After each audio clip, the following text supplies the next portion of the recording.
You know how much I love crystals, and recently I have been obsessed with tufting and yarn, and of course resin is my biggest creative obsession. So in today's video I am combining all three of those for an incredibly textured piece, and let's see where that gets us. Welcome to episode 5 of Resin Tufting, and I think it is time we made a resin tufted geode. So that's what we're doing today, finally. So I have my canvas.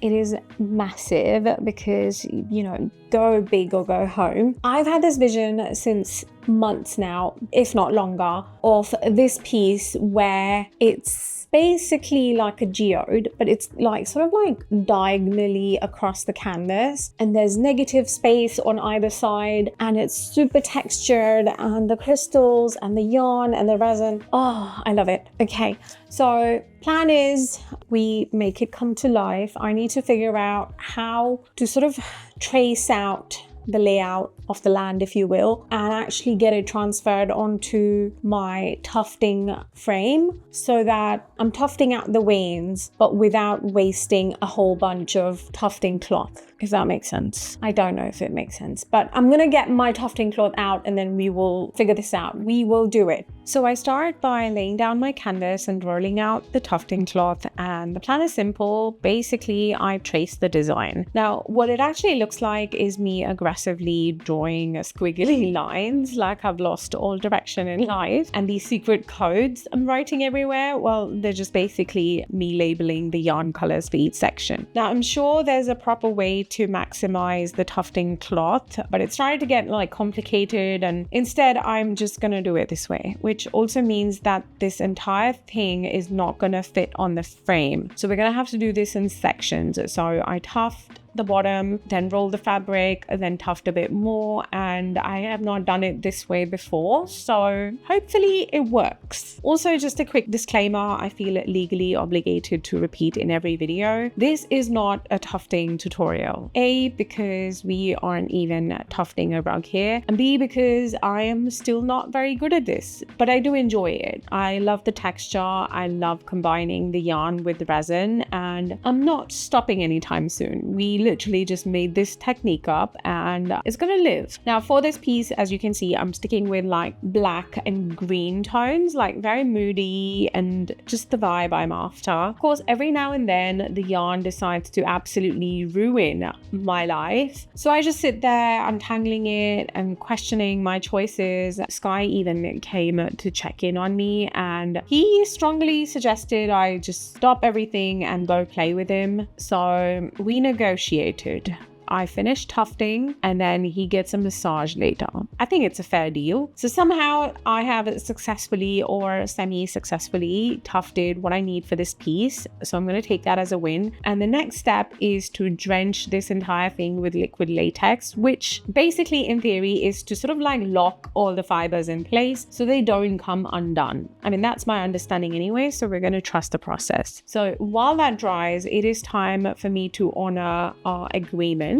So now Sky can receive his full luxury spa experience, deep tissue, full body, no shortcuts. So please let me know in the comments if your pets are this spoiled or is it just my life. And while he's enjoying his treatment, he would like to remind you to like, comment, sub, very important. And he also insisted that I mention that I have set up this little happy mail link for him if you guys want to send him any treats or toys. I mean, he loves the surprises you guys send him, so but obviously no pressure. And once this contract has been fulfilled, I can finally go back to work. Okay, so the latex is fully dry, so we can finally free these pieces from the rest of the cloth, and I'm going to cut everything out and fold the edges in by gluing them down, and then I'm going to give these a little trim so they look somewhat presentable, because right now they are a little all over the place.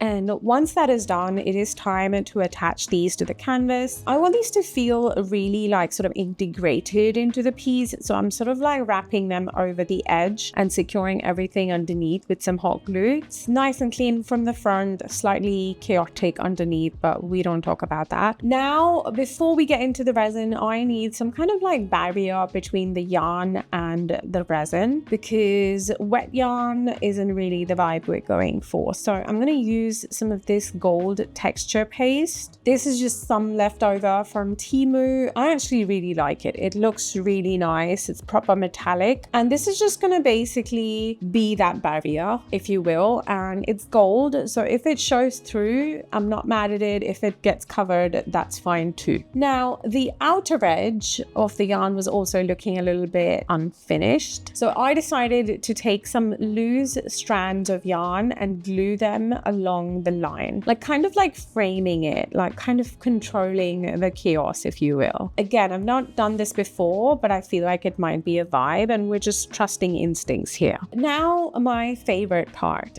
crystals. But because we're working on a canvas, like a cloth canvas and not a wooden canvas, I have to make an important adult decision, which is to not use real crystals. We want the glam, but we do not want this entire thing sagging in the middle. We are going to go with acrylic rocks instead. So there's going to be sparkle, but there's not going to be any structural issues. And all I'm doing is mixing some of these with some UV resin. I'm using JDiction Official's UV resin, who are also the kind sponsors of today's video and this entire resin tufting series. So thank you so much, JDiction. I appreciate you. I will leave you guys with the links and my discount code of their products that I've used today in the description below. Now, once my crystallage is down, it is time for some color. And usually I go for alcohol inks for this, but I can't find them anywhere. Like, I've definitely tidied them up, but I just can't find them now. So instead, we are sprinkling some mica powders and then just like spraying a little bit of isopropyl alcohol to kind of help them spread and blend into the rocks and resin. And finally, to finish off our crystal area, I'm going to hit the edges with a bit of gold spray paint just to give it that extra slightly dramatic moment. Okay, so my UV resin is now ready. Everything is dry, and what is left to do is actually pour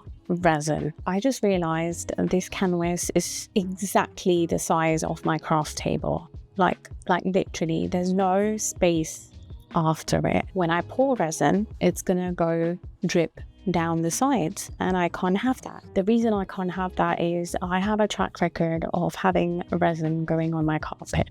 So I'm not going to do that. I need to figure out where I'm going to pour this, and I think it's going to have to happen out here, like literally out here in my balcony. Put some tarp down, put some plastic down, and literally pour resin here. It's a lovely day, like absolutely gorgeous, but pouring resin outside, not ideal. Dust, flies, all sorts of flying things, pollen at the moment, so it's not ideal, but I feel like that's just what's gonna have to happen. So we're gonna pray and we're gonna keep our fingers crossed, and I think I'm gonna prepare to pour resin outside.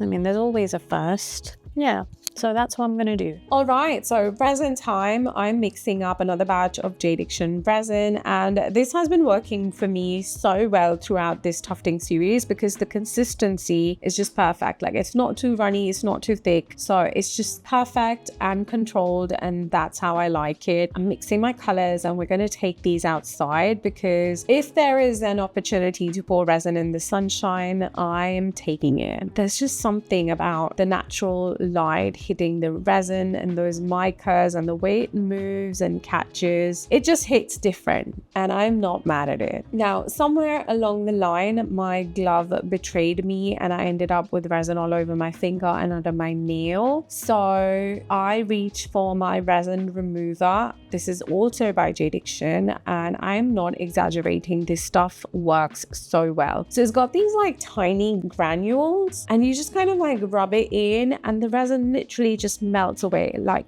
gone.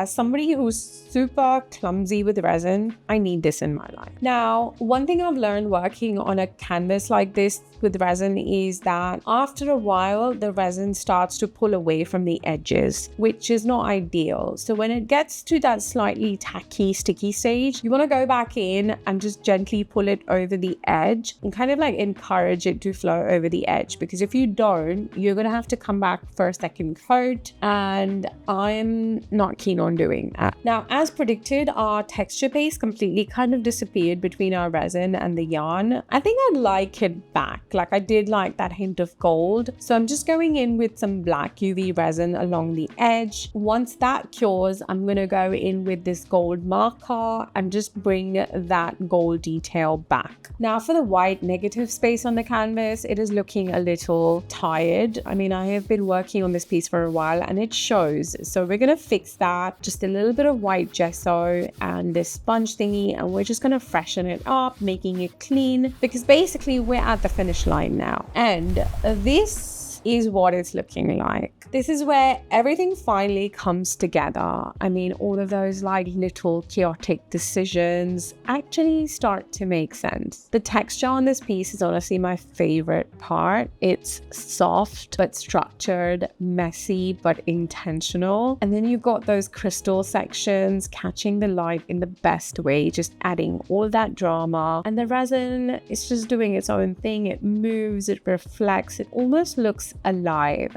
I am absolutely obsessed. I mean, that texture, the sparkle, the colors, the negative space, like I love everything about it. And that's rare, because there's always something about a project that I'm like, maybe I could have done that better. But for this one, I don't want to do anything more. I want to walk away. I'm obsessed with how it looks. I hope you've enjoyed this video. I'll see you in the next one. And I now need to figure out how I'm going to top this for episode 6. Bye. If you've enjoyed this video, YouTube thinks you will like these two, so go check them out.